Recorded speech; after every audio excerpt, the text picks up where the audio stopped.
अस्सलाम वालेकुम students, welcome back to my channel. और आज की वीडियो में हम लोग बेसिकली पढ़ेंगे लेटर ऑफ क्रेडिट। ये नेगोशिएबल इंस्ट्रूमेंट्स का लास्ट टॉपिक है जो कि आप लोगों के सिलेबस में शामिल है, both I com and B com. तो चलते हैं लेटर ऑफ क्रेडिट आखिर होता क्या है। तो सबसे पहले इसकी डेफिनेशन तो कहता है जी, letter of credit is a written instrument is issued by buyer's bank. कौन इशू कर रहा है? बायर का bank. Authorising the seller to draw in accordance to the terms and conditions.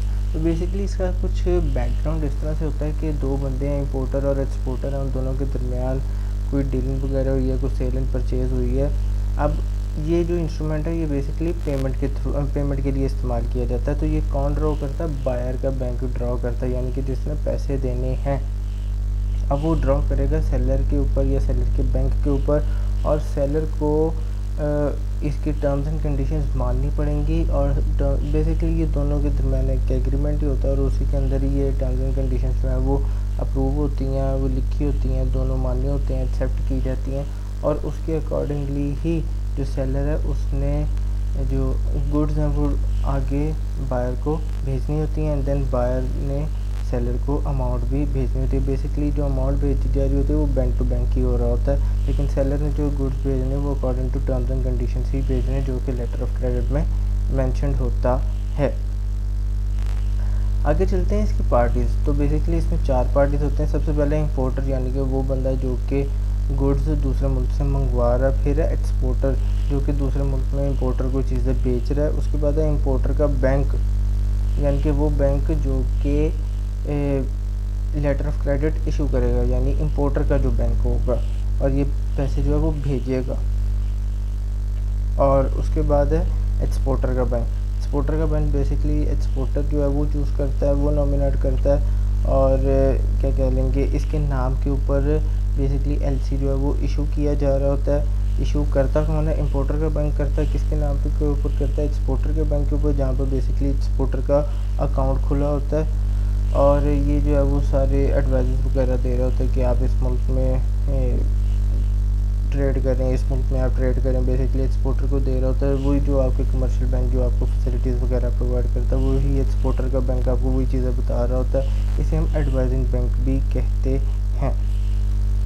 आगे चलते हैं, आखिर प्रोसीजर क्या है लेटर ऑफ क्रेडिट को खोलने का। तो ये प्रोसीजर है सारा, यानी कि सबसे पहले एग्रीमेंट होता है, फिर डॉक्यूमेंट्स प्रिपेयर होते हैं, फिर बैंक के साथ कांटेक्ट किया जाता है, फिर इंपोर्ट लाइसेंस मांगा जाता है, फिर एप्लीकेशन फॉर्म फिल किया जाता है, फिर उस एप्लीकेशन फॉर्म की स्क्रूटनी होती है, फिर एक अंडरटेकिंग ली जाती है, फिर एक मार्जिन रिक्वायरमेंट एक चीज़ होती है, वो आगे मैं आपको बताता हूँ क्या चीज़ है। फिर आखिरकार सारा प्रोसेस होने के बाद एलसी इशू किया जाता है, फिर उसकी कन्फर्मेशन दी जाती है, उसके बाद डिस्पैचमेंट कर दी जाती है गुड्स की, एंड देन पेमेंट कर दी जाती है।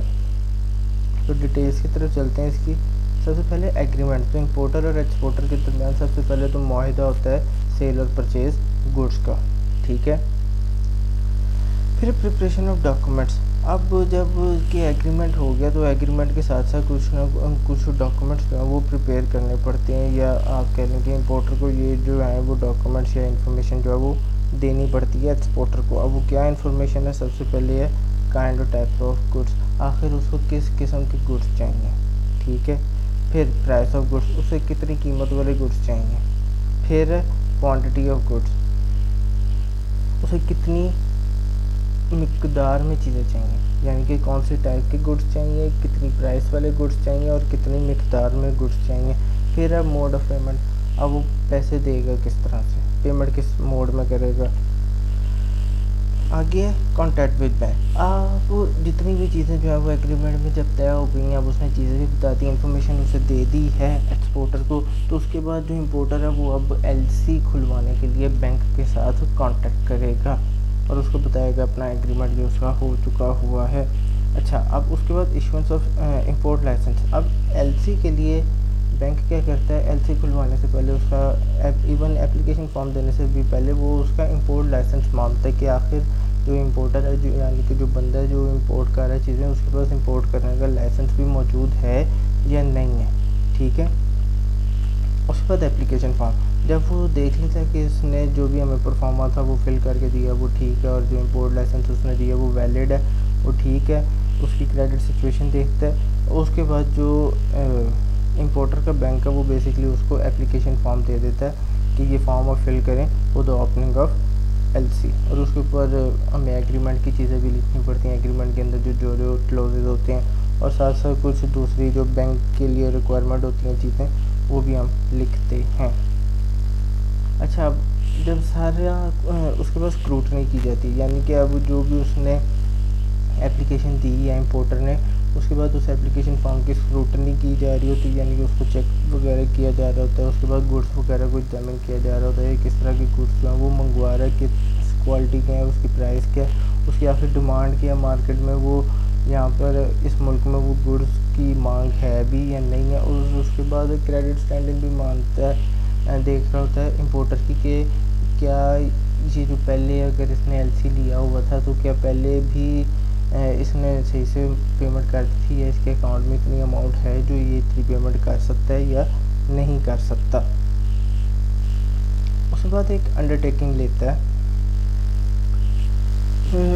इंपोर्टर से। वो अंडरटेकिंग कुछ इस तरह से होता है, एक लिहाज से उससे ना ये हलफ ले रहा होता है कि वो जो भी कुछ करेगा वो एक उसके ऊपर एक प्रिस्क्राइब्ड मार्कअप पे उसे करना पड़ेगा, जो कि डिवाइस्ड है सेंट्रल बैंक की तरफ से। वो उसे किसे पे करना पड़ेगा, वो उसे कमर्शियल बैंक को पे करना पड़ेगा। बेसिकली वो जो भी उसका इंपोर्टर का बैंक होगा, इंपोर्टिंग बैंक जो भी होगा, उसको वो उसे पे करना पड़ेगा। और उसे इसके मद में जो भी डॉक्यूमेंट्स होंगे उसके ऊपर जो इतने भी सर्विस चार्जेस हैं, जो भी फीस वगैरह, वो भी उसे पे करनी पड़ेगी।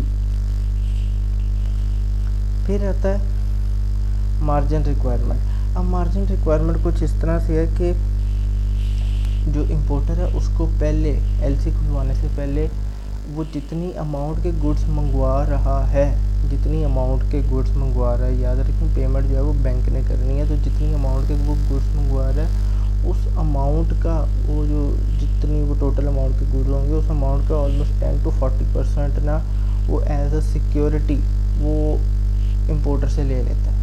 यानी कि अगर 40,000 के वो गुड्स मंगवा रहे हैं तो 40,000 का ऑलमोस्ट आप ये कह लें कि 16,000 रुपया या 10,000 रुपया जो है वो अपने पास रख लेता है। ठीक है, 10 to 40% जो है वो अपने पास रख लेता है। जैसे 10% है वो उससे 4,000 रुपया हो जाएगा। अगर वो 40,000 के गुड्स मंगवा रहा है तो वो ऑलमोस्ट 4 से 16,000 रुपये तक की जो अमाउंट है वो अपने पास पहले से एज अ सिक्योरिटी रखवा लेगा। उसके बाद है इशुएंस ऑफ एलसी। अच्छा, अब अंडरटेकिंग भी ले ली उसने, स्क्रूटनी भी कर ली उसने, मार्जिन रिक्वायरमेंट भी ले ली, तो अब जो है वो उसको एलसी जो है वो जारी कर दिया जाएगा। उसके बाद है कंफर्मेशन। अब जब एलसी जो है वो उसको मिल गया, एलसी जो है वो ओपन हो गया, इशू कर दिया गया, तो उसके बाद जो एक्सपोर्टर है और एक्सपोर्टर का जो बैंक है उसको ये कंफर्मेशन दे दी जाती है, लो जी एलसी खुल गया, अब आप जो है वो गुड्स वगैरह भेज सकते हैं। और जो भी उसके वो बेनिफिशरी होता है और उसके अलावा जो एक्सपोर्टर का बैंक होता है उनको भी इसकी कॉपीज़ वगैरह जारी कर दी जाती हैं। फिर delivery of goods and documents. तो अब जब एक्सपोर्टर को पता चल जाता है कि अब जो एलसी है वो इशू हो चुका हुआ है, तो वो फिर वो जो गुड्स को होता है वो डिस्पैच कर देता है, और साथ में जो डॉक्यूमेंट्स वगैरह के और जो रिसीट्स वगैरह जो होती हैं, डॉक ऑर्डर वगैरह इस तरह की जो चीज़ें होती हैं वो भी साथ में भेज देता है। फिर है पेमेंट। अब जब गुड्स वगैरह डिलीवर हो जाते हैं या भी डिलीवरिंग के पास होते हैं, तो according to the agreement terms and conditions को सामने रखते हुए जो बैंक है, इंपोर्टर का जो बैंक है वो एक्सपोर्टर के बैंक को पेमेंट कर देता है, यानी कि उसके अकाउंट में वो ट्रांसफ़र कर देता है। और कुछ पहले अमाउंट करता है, जब गुड्स वगैरह रिसीव हो जाते हैं उन गुड्स वगैरह के रिसीविंग के बाद जो बाकी मानदा अमाउंट होती है वो भी डिलीवर कर देता है। आगे चलते हैं एलसी की तरफ। एलसी के एडवांटेजेस, आखिर अब फ़ायदे क्या क्या हैं एलसी खुलवाने के। तो सबसे पहले फ़ायदे हैं इंपोर्टर को। आखिर इंपोर्टर को इसके क्या क्या फ़ायदे हैं। तो सबसे पहले फैसिलिटी टू इंपोर्टर है। इंपोर्टर को ये फैसिलिटी है कि उसे एज सच कैश वगैरह मेंटेन नहीं करना पड़ता, उसे खुद ये हैसल फ्री एक लिहाज से ट्रेड हो जाता है कि उसे खुद पेमेंट नहीं करनी पड़ती। पेमेंट की सारी जिम्मेदारी जो होती है वो बैंक की होती है। फिर है इंक्रीजिंग क्रेडिट स्टैंडिंग। तो एक दफ़ा जब बैंक के साथ इसने इस तरह का एक कोलैबोरेशन की है एलसी के थ्रू, तो फिर अब जो बैंक है वो भी कॉन्फिडेंट फील करेगा, और इवन के इंपोर्टर के लिए भी ये फ़ायदेमंद चीज़ हो जाएगी कि जब बैंक उसके ऊपर जो कॉन्फिडेंस दे रहा है तो उसको बैंकिंग की काफ़ी हद तक जो फैसिलिटीज़ हैं वो भी मिल सकती हैं। बेसिकली उसके अब क्रेडिट स्टैंडिंग में इंक्रीज़ बेहतरी आ सकती है, और उसको ओवरड्राफ्ट जैसी फैसिलिटीज़ भी अब मिल सकती हैं, और या तो लोन जो है वो कम इंटरेस्ट रेट के ऊपर ज़्यादा लोन भी मिल सकता है, क्योंकि बैंक को पता ही हमारा इंटरेस्टेड क्लाइंट अब बन चुका है। फिर अब बैंक को इससे क्या क्या फ़ायदा है? सबसे पहले इनकम ऑफ बैंक, तो इससे आमदनी कैसे, यानी कि वो जो मैंने आपको पहले बात बताई थी, वो जिसमें वो अंडरटेकिंग वगैरह ले रहा होता है, तो वो जितने भी डॉक्यूमेंट्स वगैरह इशू किए जा रहे होते हैं फ्रॉम इंपोर्टर बैंक या एक्सपोर्टर बैंक, दोनों के बैंकों की तरफ से, तो उसके मद में कोई फ़ीस वगैरह चार्ज की जा रही होती है, पेमेंट करने की भी फ़ीस वगैरह चार्ज की जा रही होती है, और अगर वो गुड्स को डिलीवर करने की भी मॉनिटरिंग कर रहे हो, और वहाँ से जो बैंक है वो रिसीव करने को रिसीविंग भी कर रहा है उसकी, और उसकी मॉनिटरिंग भी कर रहा है, और उसके बाद उसकी आगे ट्रांजिट में भी वो पार्ट ले रहा है, तो सारे अमल में वो उसकी फ़ीस वगैरह चार्ज कर रहा होगा, जो कि बेसिकली उसकी इनकम कहलाएगी। फिर है increase in accounts of bank, अब उसके अकाउंट्स में भी इंक्रीज़ होगा, बैंक अकाउंट से बेसिकली उसके कस्टमर्स इंक्रीज़ हो रहे होंगे, क्योंकि एलसी खुलवाने के लिए अकाउंट होना लाजमी है। उसके बाद है एक्सपोर्टर को आखिर क्या क्या फ़ायदे हैं। तो एक्सपोर्टर को फ़ायदे ये हैं कि सबसे पहले तो उसकी जो पेमेंट है वो बड़े आसानी तरीके से मिल जाती है, उससे बड़े एक सेफ़ तरीके से, कि कैश का without the use of cash जो पेमेंट है वो इलेक्ट्रॉनिकली ही ट्रांसफ़र कर दी जाती है, और सारे जो मामला हैं वो बैंक ही देख रहा होता है। फिर है प्री शिपमेंट फाइनेंस। अब यहाँ पर इसे एक और फ़ायदा ये है कि उससे शिपमेंट से पहले, यानी कि गुड्स डिलीवर करने से पहले भी कुछ रकम मिल जाती है। अब ये जो रकम है प्री शिपमेंट फाइनेंस जो है वो बेसिकली एग्रीमेंट में डिसाइड होता है कि आप गुड्स देने से पहले जो है वो 20% अमाउंट जो है हमें वो दे दें। अब वो हो सकता है उस अमाउंट का यूज़ जो है वो गुड्स को प्रिपेयर करने में इस्तेमाल करे, ठीक है, उसकी पैकिंग में, उसकी हैंडलिंग में, उसकी परचेजिंग में, रॉ मटेरियल की उसकी प्रोड्यूसन में, तो किसी भी तरीके से वो जो अमाउंट है वो जो प्री शिपमेंट फाइनेंस है वो उसके काम आ सकता है। इसके बाद कुछ मिसलेनियस एडवांटेजेस हैं। तो सबसे पहले फैसिलिटी ऑफ पेमेंट, तो आसान तरीका है पेमेंट का इंटरनेशनल ट्रेड में, कि हमें जो है वो फ़ेस टू फेस इंटरेक्शन इसमें ऐसा नहीं करनी पड़ती। जैसे अगर हम लोग वीडियो कॉन्फ्रेंस में कर रहे हैं तो पेमेंट जो है वो बैंक टू बैंक ही होनी होती है, इसमें कैश वगैरह का कोई चक्कर नहीं होता। फिर प्रोग्रेस टू इंटरनेशनल ट्रेड, इस तरह से जब हमें पता चल जाएगा कि ट्रेडिंग में सबसे जो मुश्किल चीज़ जो हमें लगती है वो बेसिकली ट्रांसफरिंग ऑफ कैश है, यानी कि पेमेंट्स वगैरह हमें लगते हैं। तो ऐसे जब सारा कुछ जब बैंक देखेंगे पेमेंट्स का जितना भी चक्कर होगा, और इवन कि डिस्पैचमेंट और रिसीविंग भी अगर हम लोग स्टैंडिंग ऑर्डर में दे रहे हैं तो बैंक जो है वो पाबंद है। तो इस तरह आपका जो इंटरनेशनल ट्रेड है वो मज़ीद आसान होता जाता है by the issuance of LC, by the use of LC, ठीक है।